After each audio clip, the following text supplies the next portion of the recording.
Magandang umaga po sa ating lahat, sa ating pastor, sa mga manggagawa, sa mga kapatid kay Kristo, higit sa lahat sa ating mahal na Panginoon.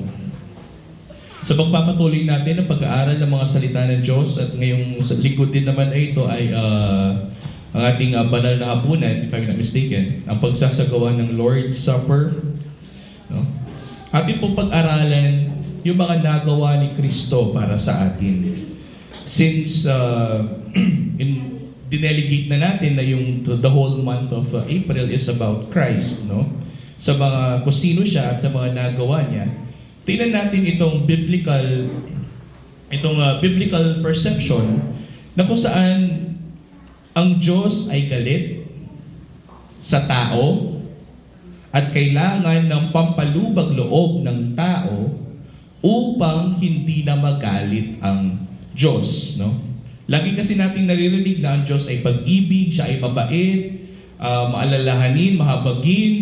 Pero ang totoo, mayroon din isang attribute o katangian ng Diyos na very biblical na kailangan nating malaman. Ang Diyos ay napopoot. Ang Diyos ay galit. Hanggang sa mga oras na ito, ang Diyos ay galit. Kaya nga may namamatay, mayroong sakuna, mayroong mga giyera sa mundo dahil ang Diyos ay patuloy na nagagalit sa tao. At ang kagalitan o kapuotan ng Diyos ay hindi katulad ng tao, kapatid.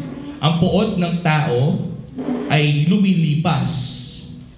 Pero ang puot ng Diyos ay napaka-banal at higit sa lahat, to the point na kaya niyang gunawin kahit ang mismong mundong kanyang nilikha. Natatandaan ninyo, kapatid, noong panahon ni Noah.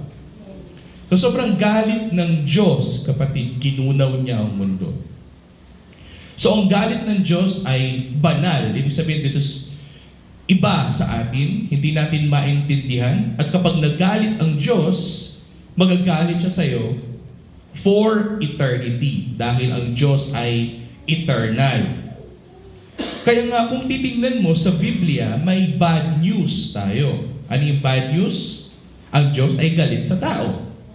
At kung ang Diyos ay galit sa tao, walang sino mang tao makakalapit sa isang banal na Diyos na hindi siya mamamatay. Kung pinatay niya yung mga tao ng panahon ni Noah, papatayin ka rin niya sa kanyang harapan kung siya ay galit sa iyo. So, yun yung problema natin.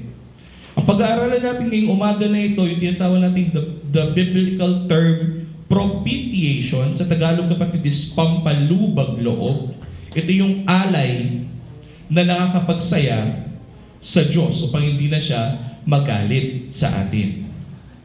Noong unang panahon, babalik tayo 5,000, 6,000 years ago, ang Diyos kapag galit siya, magdedemand siya ng tinatawag nating alay o handog.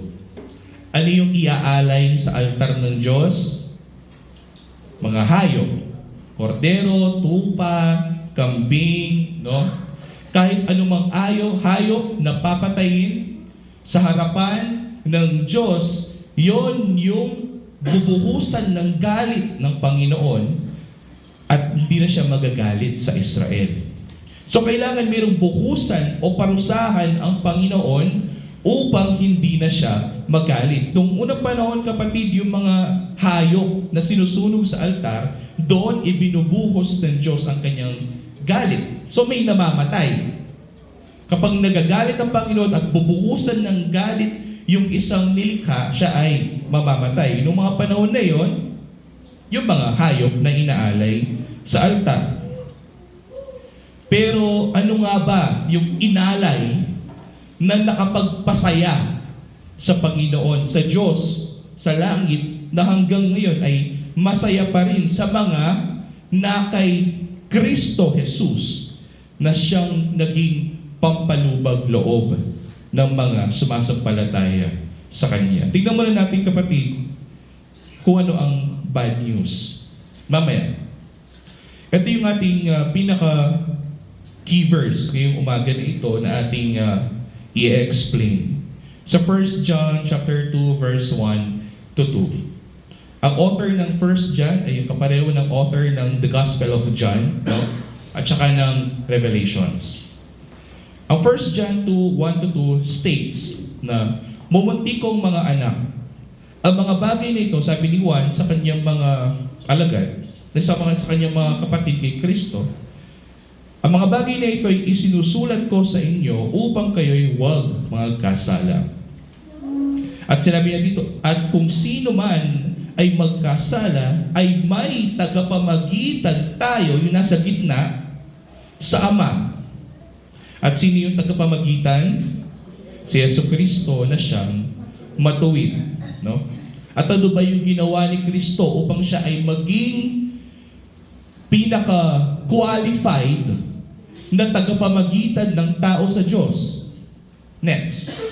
Dahil siya ang naging pangpalubag loob sa ating mga kasalanan, at hindi lamang sa ating mga kasalanan, kundi ng buong sanlibutan din naman. So ito yung ating pag-aaralan ngayong umaga na ito, kung bakit naging pangpalubag loob ang ating mahal na Panginoong Jesucristo upang ang Ama sa langit ay hindi na magalit sa mga tao na makasalanan. Tingnan muna natin yung bad news. Pag ba nanonood kayo ng balita, diba? Pag nanonood tayo ng balita, ano lagi yung nauuna? Newsflash. Yung mga bad news, may namatay, may na-rape, may na-raid na pogo, may mga nanloloko sa eleksyon. Pero sa bandang huli, good news muna tayo. Diba? Yan naman yung lagi muli yung good news. So mauna muna tayo sa bad news. No? Ano ba yung bad news? Ano kasi pinamatinding problema ng tao? Ang Diyos ay banal at ang tao ay hindi. At kapag hindi banal ang tao, hindi siya makakalapit sa isang banal na Diyos. Ano yung mangyayari sa taong makasalanan na lalapit sa isang banal na Diyos? Siya ay mamamatay. No?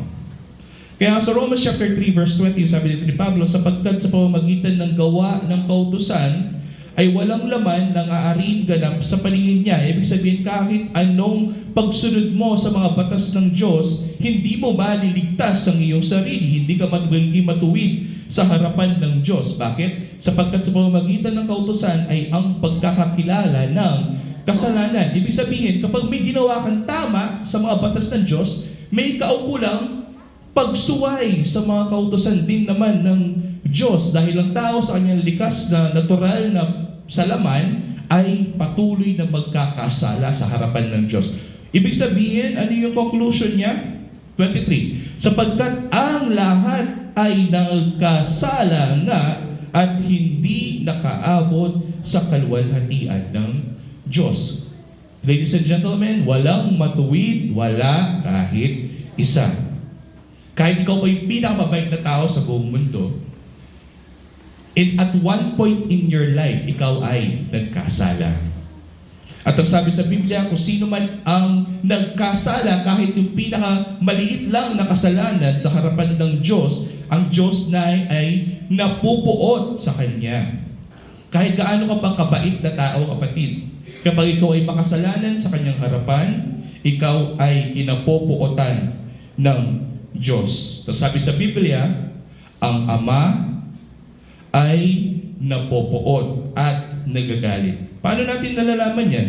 Sa Romans chapter 2 verse 5, sabi ito ni Pablo, "Datapot ayon sa iyong kaligtasan at iyong puso, hindi nagsisisi," pusong hindi nagsisisi ay katigasan, at ang iyong puso na hindi nagsisisi ay nagtitipon ka sa iyong sarili ng poot sa kaarawan ng kapuotan. Ano yung sinasabi ni Pablo rito? Kung ikaw ay patuloy na nagkakasala, ikaw ay patuloy na gumagawa ng mga bagay na hindi maganda sa harapan ng Diyos, at wala kang puso na marunong magsisi sa Diyos sa mga nagawang kasalanan, ikaw ay nagtitipon, nag-iimbak, nag-i-invest ka, kapatid, ng kapuotan o kagalitan ng Diyos. Kaya pagdating ng araw, ibubuhos lahat ng Diyos sa iyo ang kanyang galit.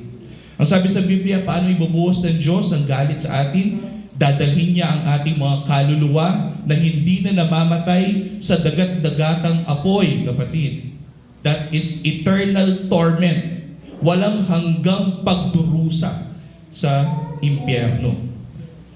Sasabihin nyo, napaka-harsh naman ni Lord. Akala ko ba ang Diyos ay pag-ibig? No, hindi siya harsh, kapatid.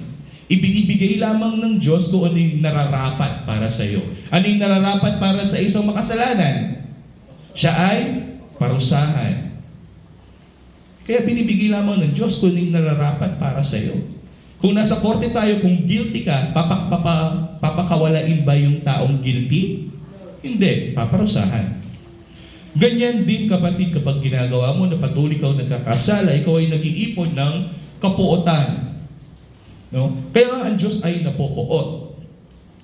At pagpapahayag ng tapat na paghuhukom ng Diyos. Malalaman mo dito sa sabi ni Pablo, kapag ang Diyos binuhusan kanyang galit, hindi siya nagagalit sa iyo nang walang dahilan. Nagagalit siya sa iyo sapagkat karapat-dapat siyang magalit sa iyo. Kapag mayroong fairness, anong tawag dyan? Justice. No? Mayroong paghuhukom sa mga taong makasalanan. Jeremiah 30 verse 23. Ang sabi dito ng propeta Jeremiah sa Old Testament, tingnan natin kung ano yung pagpapahayag nila sa ginagawa ng Diyos. Narito, ang bagyo ng Panginoon. Makita mo dito, kapatid, na tinitignan nila na ang galit ng Diyos ay parang sakuna sa tao. Kanya may makabungin pinatubo nila pong mega-evacuate kayo. Oh, di ba? Di kami mayata mag-evacuate na tatang ko eh. Yan sinapak yung apoy baleni. Kapag nagagalit ng Diyos, kapatid, nung pumutok yung pinatubo, ano yung perception nyo? Magugunaw na yata mundo. Ganyan yung galit ng Panginoon, parang sakuna sa tao. Kaya makikita mo dito, kapatid, nung unang panahon, kapag may nakikita silang sakuna, makita mo dito na ang pagpapahayag nila sa galit ng Diyos ay parang bagyo, kapatid. No? Ang puot ay lumabas na, isang paikot-ikot na unos, ito ay sasabog sa ulo ng masama. No? Ito yung perception nila sa galit ng Diyos. Para siyang ipo-ipo, tornado na paikot-ikot at sasabog, sisirain lahat ng dadaanan. Hindi lamang yan, kapatid. Sa Nahum, which is also an Old Testament verse, sabi dito sa Nahum 1:2, ang Panginoon ay mapanigbuguhin. Ibig sabihin, He is patient. No?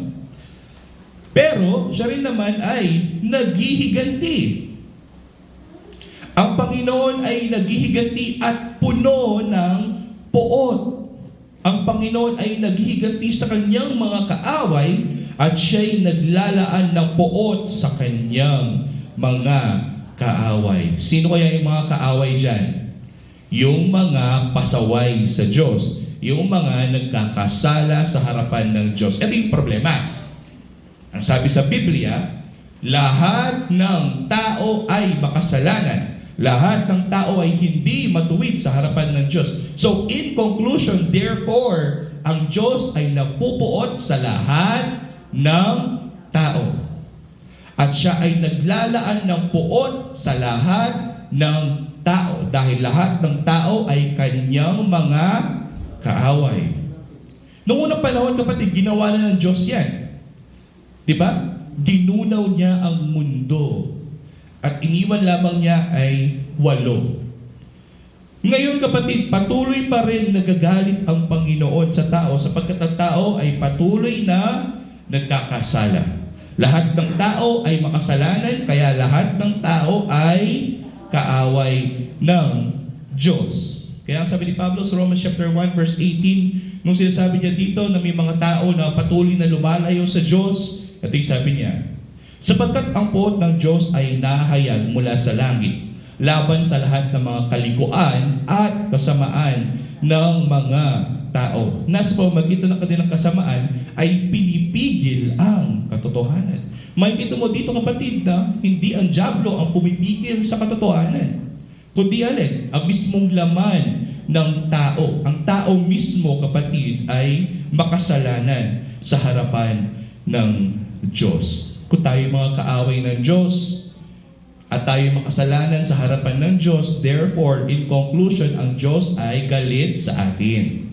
At kapag sinabi kong galit ang Diyos sa tao, ang kagalitan o kapuotan ng Diyos ay hindi kamukha ng tao na palipasin mo lang ng ilang araw, mawawala na. No, ang galit ng Diyos ay eternal. So yun yung bad news. Ang bad news, kahit anong gawin natin, hindi natin mabibigyan ng pampalubag loob ang Diyos. Hindi mawawala ang galit ng Diyos sa atin. So, ano yung kailangan natin? Kung ang Diyos ay galit sa atin, ano yung kailangan natin para hindi na siya magalit? Ang asawa ko, pag galit siya sa akin, papakainin ko lang sa labas, hindi na siya magagalit. Yun yung kailangan niya. Kumain sa labas. No? So, gagawin ko, magluluto ako ng pasit ka, tapos kakain kami sa balkonahe, at least sa labas. No? So, kailangan natin ng pampalubag loob. Kung hindi natin kayang gawin na tayo ay mag-alay ng ating sariling buhay bilang kabayaran ng kasalanan ng buong mundo upang ang Diyos ay hindi na magalit sa mga tao. Walang kahit anumang buhay ang makakapagpalugod sa Diyos.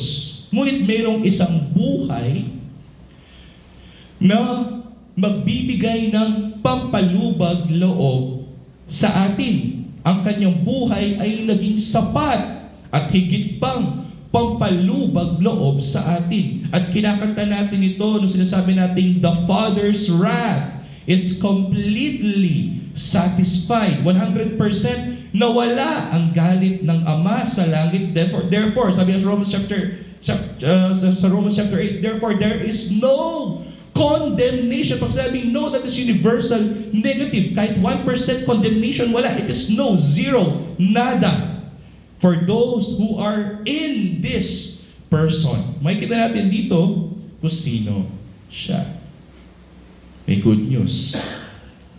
Kanina may bad news, hindi natin kaya iligtas ang ating sarili. Pero ngayon may good news. Ano yung good news? Mabuting balita. Ito kapatid ang Ebanghelyo ni Kristo na akin pong irepresenta sa inyo ngayong umaga na ito. Tingnan natin, pagbasdan natin ulit yung ating key verse ngayong umaga. Sabi dito ni Juan, nung sumusulat siya sa kanyang mga disipulo, sa mga nasasakupan, "Mumunti ko mga anak," sabi niya, "ang mga bagay na ito ay isinusulat ko sa inyo upang kayo huwag magkasala." Ang sinasabi dito ni Juan, na nire-recognize niya na ang tao, kahit siya ay na kay Kristo, siya pa rin ay patuloy na magkakasala. Ngunit ang sulat na ito ay upang hindi sabihin na ikaw ay patuloy na magkasala kahit ikaw ay makasalanan. No. Ang sinasabi ni Juan dito, sinusulat niya ito upang malaman natin yung katotohanan at huwag na tayong gumawa pa ng kasalanan. Ibig sabihin, labanan natin yung ating laman na huwag na siyang gumawa ng kasalanan. Ano yung panlaban natin? Yung maintindihan natin kung ano yung Ebanghelyo. Sabi niya, ano yung Ebanghelyo? Ito, kung magkakasala ka man, mayroong isang tagapamagitan na siyang magiging pampalubag loob sa ating lahat. Kasi kapag nagkasala ka, ang Diyos ay mapupuot. Kapag ang Diyos ay mapupuot, siya ay magagalit sa iyo, ikaw ay mawawalan ng kaligtasan.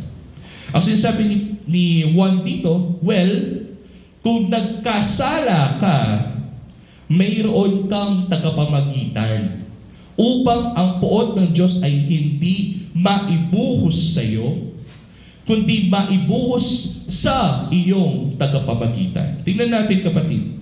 At kung ang sino man ay magkasala, sabi ni Juan dito, ay may tagapamagitan tayo sa Ama. Sino yung napupuot? Ang Ama sa langit. Kanino siya napupuot? Sa mga makasalanan. Sino yung naging tagapamagitan natin? Si Yesu Kristo. Hindi siya natapos doon. Si Yesu Kristo ang matuwid. Bakit? Kasi kailangan natin ng katwiran upang tayo ay maging banal sa harapan ng Diyos. Walang matuwid sa atin, walang kahit isa. Pero sabi sa Biblia, mayroong isang matuwid na sa Kanya natin nakuha ang ating sariling katwiran. Sino yan? Si Jesus na siyang matuwid. At siya, sabi niya, si Kristo, ang pampalubag loob sa ating mga kasalanan. Kung ikaw ay na kay Kristo, kapatid, at hindi mo naiwasan na ikaw ay nagkasala sa Diyos, ibig sabihin, kapatid, mayroon ka pa rin karapatan na magsisi sa iyong kasalanan, humingi ng tawad sa iyong kasalanan, at 100% ikaw ay titinggin ng Ama sa langit kasi hiningi mo ito sa ngalan nino ng iyong tagapamagitan na si Hesus Kristo. Kaya kapag nagpe-pray tayo, kanino natin hinihingi? Sa ngalan nino ng ating mahal na Panginoong Hesus Kristo. In the name of Jesus we pray. Amen. At ang sinabi dito na siya, ang ating mahal na Panginoong Hesus Kristo, na siyang pampalubag loob sa ating mga kasalanan, at hindi lamang sa ating mga kasalanan, kundi ng kasalanan ng buong sanlibutan. Ibig sabihin, ang ating mahal na Panginoong Hesus Kristo bilang tagapamagitan ay mabisa hindi lamang sa atin, sa kongregasyon na ito, sa mga ibang kongregasyon na sinasabi nilang sila lamang ang katotohanan at walang sino pa ang maliligtas sa kanila. No! Ang pampalubag loob ni Kristo ay mabisa sa lahat ng tao sa buong sanlibutan. Again, lahat ba yan literal na mga tao, kahit mga Muslim? No. Ang pampalubag loob ni Kristo ay mabisa sa lahat ng mga makasalanan na kay Kristo Jesus mismo. Sila na kay Kristo Jesus. Basahin natin kabayo sa 1 John 1:7. Ngunit kung tayo'y lumalakad sa liwanag na tulad niya sa liwanag, ay may pakikisama tayo sa isa't isa. At ang dugo ni Jesus na kanyang anak ang lumilinis sa ating lahat ng ating mga kasalanan.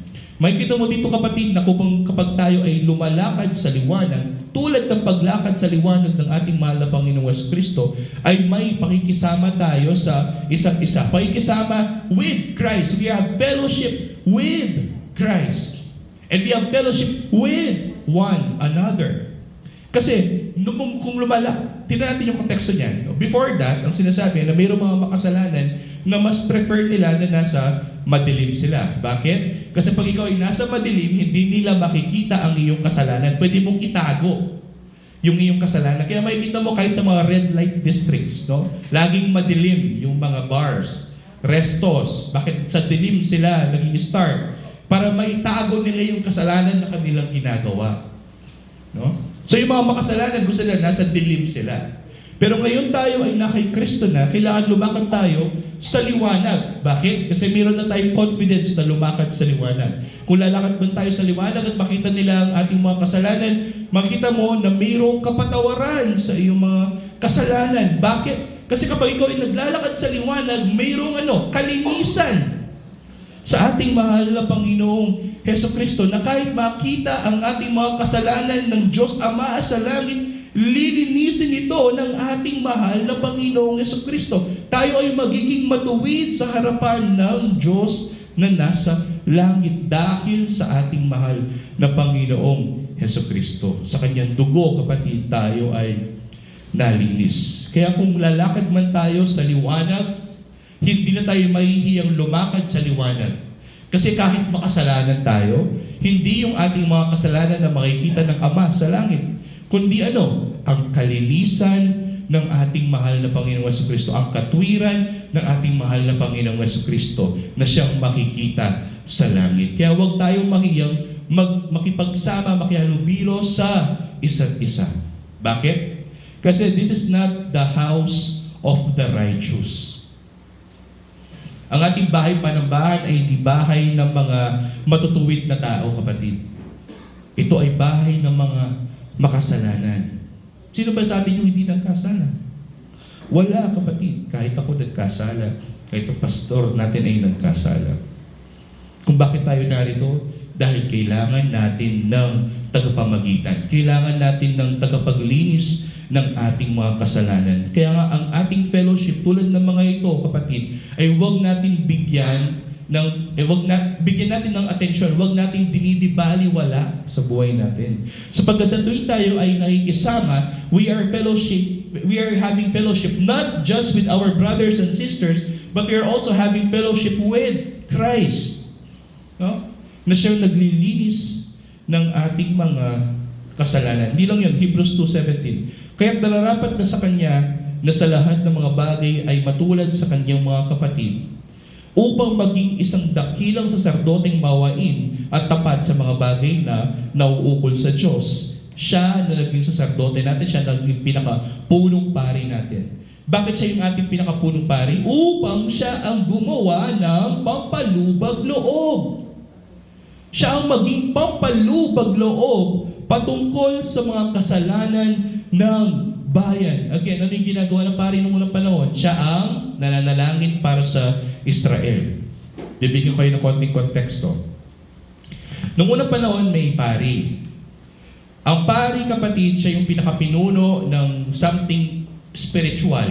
No? Noong unang panahon, kapatid, that is the temple of God. Merong pari sa templo. Ang pari lamang ang pwedeng pumasok sa templo. Noong panahon ni Kristo, sino yung pari? Si Caiaphas. Siya yung pinaka well-known na pare. No? Maraming mga pare, pero siya yung pinakapunong pare noong unang panahon. No? Noong panahon ni Kristo.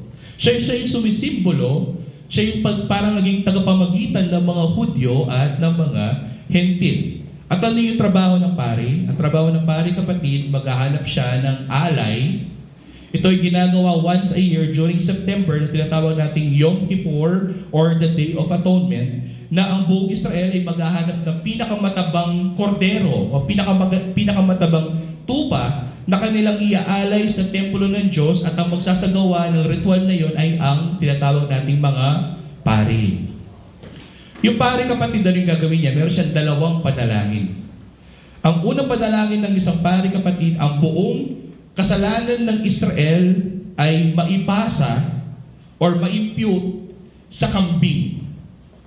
At yung kambing na yun, kapatid, ay buhay, at siya ay papakawalan sa ilang or the wilderness para ang kambing na yun ay mamatay sa ilang or wilderness. Ibig sabihin, ang kasalanan ng buong Israel ay naipasa sa kambing, at kapag namatay yung kambing sa Israel, kasama ng namatay ng kambing na iyon ang kasalanan ng buong Israel.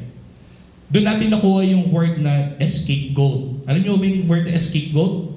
Parang scapegoating yung parang nag-excuse ka lang, parang naghahanap ka lang ng dahilan, no? Upang hindi sila magalit sa iyo. Yun, kapatid, doon nakuha yung word na scapegoat. Na kapag pinasa yung kasalanan doon sa kambing na iyon, papakawalan siya, i-escape nila sa wilderness, at doon na siya mamamatay. At ano yung isa pang alay? Isa pang panalangin, yung alay na buhay naman ng isang malinis na tupa o kordero sa harapan ng Diyos, upang ang alay ng buhay ng kordero na yon ang siyang maging pampalubag loob. No? Pampalubag loob ng Israel sa Diyos, upang hindi lamang sa parusahan ng Diyos yung kambing na iyon na dinala sa ilang, kundi mawala rin yung galit ng Diyos dahil sa inoffer or inalay na pampalubag loob. Yun yung worship noong unang panahon. Diba? Bakit wala na tayo ginagawang ganyan na worship, brother? Yun, bakit hindi na tayo nag-aalay ng mga kambing, baka, or whatever? Kasi meron na nag-alay para sa atin. Sino yan? Pag-aralan na natin. Ang ating mahal na Panginoong Jesucristo, na ang kanyang buhay, kapatid, ang kanyang katawan at dugo ang naging pampalubag loob natin sa Diyos na nasa langit. Kaya nga meron tayong banal na hapunan na gagawin natin mamaya, dahil ang katawan at ang dugo ni Kristo ang siyang inalay natin sa krus ng Kalbaryo, ang siyang inalay niya mismo sa krus ng Kalbaryo bilang ating dakilang saserdote, at siyang naging pampalubag loob natin, kapatid. Next, makikita mo dito, kapatid, na ang ating mahal na Panginoon sa Kristo ay ang ating pinakapunong pari. Siya ang nag-aalay ng mga haing banal upang hindi na magalit ang Diyos sa atin. 9. 1 1 John chapter 4 verse 9 to 10. Dito nahayag ang pag-ibig ng Diyos sa atin. Sapagkat sinugo ng Diyos ang kanyang bugtong na anak na sa sanlibutan upang tayo'y mabuhay sa pamamagitan niya. Saan yung mirroring yan? Ano yung parallel niyan? Sa John chapter 3 verse 16. Very good. Na isinugo ng Diyos ang kanyang anak. God gave His only begotten Son, no? Binigay niya sa atin ang ating mahal na Panginoong Jesucristo upang siya ang ating maging life eternal or buhay na walang hanggan. 10. Narito ang pag-ibig, hindi sa tayo umibig sa Diyos, kundi siya ang umibig sa atin. At ang pag-ibig ng Diyos sa atin na ito ay nag-ugat ng pagsusugo ng kanyang sariling anak bilang pampalubag loob sa ating mga kasalanan. Imagine that, kapatid. Kaya ano yung kwento natin dito? Ang kwento natin dito ay mayroong mag-ama na mayroong pagmamayari ng isang malaking mansyon. Lagi ko kwento to. Ang mag-ama na ito ay may malaking mansyon. Nagbakasyon yung mag-ama at nung pagbalik nila, makikita nila yung mansyon nila, sinusunog ng mga tulisan. Ninakaw yung mga nasa loob, tapos sinusunog ng mga tulisan yung bahay. So nakikita nila, nasusunog yung bahay. Nangyari, sa pagsusunog nila ng mansyon, naiwan yung mga tulisan sa loob. Hindi nila alam paano sila makakalabas sa loob. No? Ano yung ginawa ng ama? Kaysa magalit siya sa mga ginawa ng tulisan, isinugo niya yung kanyang anak upang iligtas yung mga tulisan na yon. On the process na ililigtas niya yung mga tulisan na yon, okay lang sa ama na mamatay yung anak niya sa pagliligtas sa mga tulisan na yon. Upang kung maliligtas man yung mga tulisan na yon, ay yung galit ng ama ay mawala o mapahayaw. Dahil sinunod nung anak yung kalooban ng ama. Sino yung nagsasabi lahat niyan? Si Kristo. Nasabihin niya, nandito ako upang gawin ang kalooban ng aking ama. Nandito ako upang gawin ang kalooban ng nagsugo sa akin. So may kita mo dito, kapatid, na ganun din, kapatid, na isinugo ng ama ang kanyang anak bilang pampalubag loob sa ating mga kasalanan na alam niya na sa kanya, dahil sa kanyang buhay, siya ay magkakaroon na tinatawag nating pampalubag loob. Romans chapter 3, 24-25, palibhasa ay inaring ganap na walang bayad ng kanyang biyaya sa pamamagitan ng pagtubos na kay Kristo Jesus. Ang pagtubos daw ni Kristo ang siyang naging justification natin. Tayo inaring ganap. Tingnan mo dito sa 25, kapatid. Na siyang inilagay ng Diyos. Na siyang itinakda, isinugo ng Ama na maging pampalubag loob sa pamamagitan ng pananampalataya sa kanyang dugo upang may pakilala ang kanyang katwiran. Upang makilala natin kung gaano katuwid ang ating mahal na Panginoong Jesucristo dahil sa hindi pagpansin ng mga kasalanan na nagawa ng nagdaang panahon sa pagpapainuhod ng Diyos. May kita mo dito, kapatid, na ang ating mahal na Panginoong Jesucristo ay isinugo ng Ama sa langit upang makilala din natin siya. Kaya nga tayo nag-aaral ng kanyang mga salita Kaya natin pinag-aaralan ng ating mahal na Panginoong Jesucristo upang makilala natin mas lalong higit ang ating mahal na Panginoon na siyang isinugo ng Diyos bilang pampalubag loob natin. Ano yung conclusion dito? Ang ating mahal na Panginoong Jesucristo ang sakripisyo na nakapagpasaya sa Ama sa langit. Ang anak na ibinigay ang kanyang sarili para matupad ang kalooban ng Ama na nasa langit. Tingnan natin, kapatid, sa John 3:36. Sabi dito ng ating mahal na Panginoong Jesucristo, ni John, ang sumasampalataya sa anak, who is that? Ating mahal na Panginoong Jesucristo, ay may buhay na walang hanggan. Ngunit ang hindi tumatalima sa anak ay hindi makakita ng buhay, kundi ang puot ng Diyos ay sumasa kanya. So hindi lahat ng tao ay maliligtas.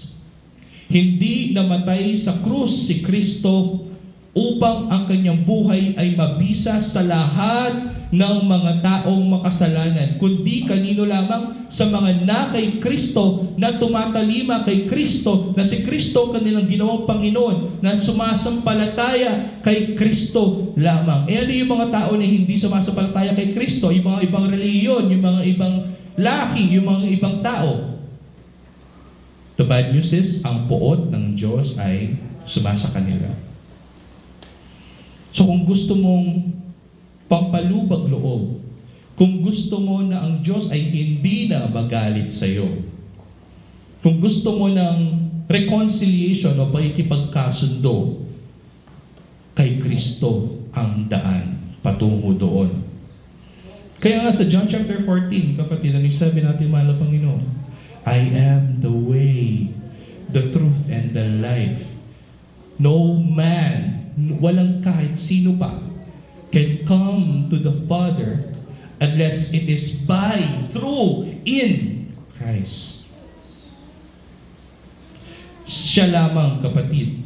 Sa 1 Thessalonians 1:10, sabi ni Pablo, at upang hintayin ang kanyang anak mula sa langit, na kanyang binuhay mula sa patay, si Jesus na nagligtas sa atin mula sa puot na darating. So may kita mo dito, kapatid, na ang ating mahal na Panginoong Kristo ang dahilan kung bakit hindi na napupuot ang Diyos sa atin. Kapag hindi na napupuot ang Diyos sa atin, hindi na tayo mga kaaway ng Diyos. Ano yung mayroon sa atin? Kapag hindi na tayo kaaway, tayo ay mayroon ng peace or kapayapaan. Very good. Kaya ang tawag sa ating mahal na Panginoong Kristo, Isaiah, He is the what? The Prince of Peace. Sapagkat siya ang magbibigay ng kapayapaan sa atin. Kapayapaan na ano? Na hindi na tayo maging kaaway ng Diyos Ama sa langit, kundi tayo na ngayon ay maging mga anak ng Diyos Ama sa langit sa pamamagitan ng ating mahal na Panginoong Jesucristo. Paano na nawawala yung galit ng Ama? Kailangan may ibuhos. May buhusan siya ng kanyang galit. Kailangan meron siyang parusahan. Di ba? Ako, kayo siguro, may mga magulang dyan, pag galit kayo sa inyong anak, para mawala yung maibsan yung galit ninyo, anong gagawin ninyo? Papaluin, di ba? Paparusahan ninyo yung inyong mga anak. No? Yung panahon nga na ito, binabawal na nga ng batas yun. Pero talagang kailangan barugan niya yung anak mo, sinabi lang yung Biblia. Why? Kasi deserving naman talaga ng bata na kapag ang bata ay nagkakasala at pasaway, kailangan parusahan. That is good parenting, kapatid. Tama yan. No? So kailangan may parusahan upang hindi na magalit ang Ama sa langit. Ladies and gentlemen, sino yung naparusahan? Tayo ba? Tayo ba ang naparusahan? Kasi tayo yung nagkasala. Di ba dapat tayo yung maparusahan? Well, hindi. Sino yung naparusahan? Basahin natin, kapatid, sa Isaiah chapter 53, verse 5 to 6. Ngunit siya'y nasugatan dahil sa ating mga pansalansang. Makita mo dito, kapatid, tayo ang nagsalansang sa Diyos. Tayo ang nagkasala sa Ama sa langit. Ngunit siya ang nasugatan para sa atin. Siya yung naparusahan para sa atin. Siya'y nabugbog dahil sa ating kasamaan. Na dapat sana tayo ang nabubugbog dahil tayo ang masama. Ngunit sa Kanya, ibinuhos ng Ama ang galit. Ang parusa ng tungkol sa ating kapayapaan ay nasa Kanya. At sa pamamagitan ng Kanyang mga latay ay nagsigaling tayo. Ang parusa na dapat sanay sa atin sapagkat tayo ang pasaway, sapagkat tayo ang makasalanan, ay naibuhos sa ating mahal na Panginoong Jesucristo na siyang matuwid. Na dapat sana tayo ang nasa lugar niya, pero siya ang umako nito upang magkaroon ng kapayapaan. Ito ay tungkol sa kapayapaan. The punishment that brought us peace was upon our Lord Jesus Christ. Ang kaparusahan na dapat sana tayo ang napaparusa sa krus, ngunit siya ang naparusahan in our place upang magsigaling tayo. 6. Tayong lahat na gaya ng mga tupa ay naligaw, tayo ay tumutungo bawat isa sa ating mga sariling daan. Ngunit ang ginawa ng Panginoon at pinasan sa Kanya ng Panginoon ang kasamaan nating lahat. Ang ginawa ng Ama, ibinigay niya sa Kanyang anak ang kaparusahan. Ibinuhos niya lahat ng Kanyang galit kay Kristo. Kaya nung nananalangin si Kristo sa Garden of Gethsemane, makikita mo doon na pinagpapawisan siya. Ano yung pawis niya? Dugo, kapatid. Sapagkat alam ng Panginoon kung anong galit ang may bubuhos sa Kanya. Isang galit na noon ay gumunaw sa mundong ito. Isang galit na kayang patayin kahit ang pinakamabait na tao pa. Isang galit na kayang patayin at gunawin kahit ang buong universe, kapatid. Nung oras na iyon, naramdaman ni Kristo ang galit ng Ama sa langit. Hindi lamang siya galit kay Kristo sapagkat si Kristo ay makasalanan. No. Galit siya sa mga kasalanan nating lahat. Pero ibinigay niya ang galit na iyon, ang kaparusahan na iyon kay Kristo. Sa Kanya ibinuhos ang galit. This is the heart of the gospel. Double imputation. Ang galit ng Ama sa langit ay ibinuhos sa ating mahal na Panginoong Jesucristo na siyang naparusahan on our behalf dahil sa ating mga kasalanan. At ang buhay ni Kristo, ang kanyang katwiran, ang siyang naibigay naman sa atin upang hindi na magalit pa ang Diyos sa atin. That is propitiation, kapatid. Na ang ating mahal na Panginoong Jesucristo satisfied the wrath of God. Na ang galit ng Diyos ay ibinuhos sa kanyang anak sa krus ng Kalbaryo upang kung sino man ang maniwala kay Kristo ay hindi na magkaroon ng galit pa ang Diyos sa kanila. Kaya nga sabi sa Romans chapter 5, therefore being justified by faith, we have peace with God through our Lord Jesus Christ. Romans chapter 6, pinagpatuloy ni Pablo yan, in-explain niya Romans chapter 7, tapos in Romans chapter 8, ano conclusion? There is therefore now no condemnation for those who are in Christ Jesus. Na ang ating mahal na Panginoong Jesucristo, ang dahilan kung bakit hindi na nagagalit ang Ama sa atin. Dati ay napupuot sa atin ang Ama sa langit. Dahil tayo ay kanyang mga kaaway. Ngunit nung dumating si Kristo, ang anak, na siya naging papalubag loob natin, siya ang naging tagapamagitan din naman natin sa Ama. Bibigyan ko kayo ng konting kwento para maintindihan natin ng konti. May Diyos at may tao. Si Kristo nasa gitna. Kapag nagkakasala tayo, natural magagalit ang Ama sa langit. Pero dahil meron na tayong Kristo na nasa gitna, anong gagawin ni Kristo? Sasabihin niya na ito ang aking buhay. Iaali ko ang aking buhay para sa nagawang kasalanan ng aking anak. For instance, si Sister Mags ay nagkasala. So, kapag nagsisi si Sister Mags sa ngalan ni Kristo, si Kristo ay iaalay ang kanyang buhay at siya ay magiging pinakapunong pari tagapamagitan natin sa Ama sa langit. Upang Ama ay hindi na magalit kay Sister Mags, kundi maibuhos na ang galit ng Ama kay Kristo. At yung process na yun, kapatid, ay paulit-ulit na ginagawa ng Panginoon sa langit. Pero ano yung sinabi sa Hebrews?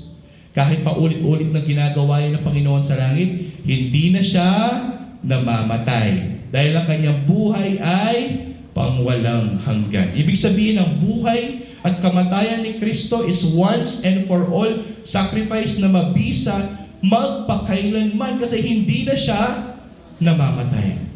So ang sinasabi dito, kapatid, lahat ng mga anak kay Kristo, kung tayo ay magsisisi sa ating mga kasalanan, hindi magagalit ang Diyos sa atin. Huwag nating abusuhin. No? Kasi baka naman sabihin ninyo, 1 week magkasala ko, Monday to Saturday magkasala ko, Sunday mag-attend ko church, mag-attend ko tawad, patawaran na ako ng Ginoo. Kapag kabalik kong Monday hanggang Saturday, magkasala na ka na naman. No!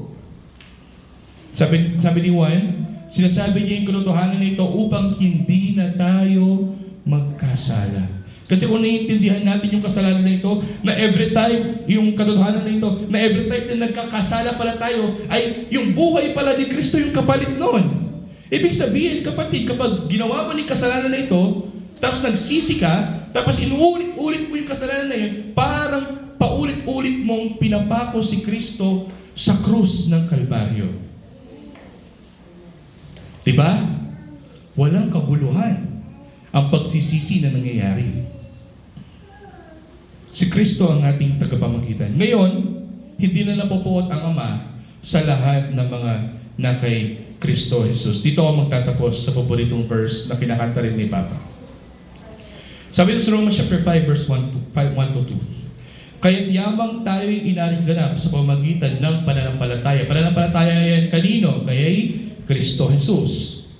Mayroon tayong kapayapaan sa Diyos sa pamamagitan ng ating Panginoong Hesukristo. May kita mo dito na kaya hindi na nagagalit ang Diyos sa ating kundi nagkaroon tayo ng kapayapaan sa Ama sa Langit dahil ito kay Kristo Jesus na siyang ating tagapamagitan. At kung patuloy kang sasampalataya kay Kristo, tayo ay patuloy na magkakaroon ng kapayapaan sa Diyos. Gusto mo bang kaaway ang Diyos? Hindi. Kung pinulungan niya yung mundo, kaya niyang patayin, kuhanin kahit yung buhay.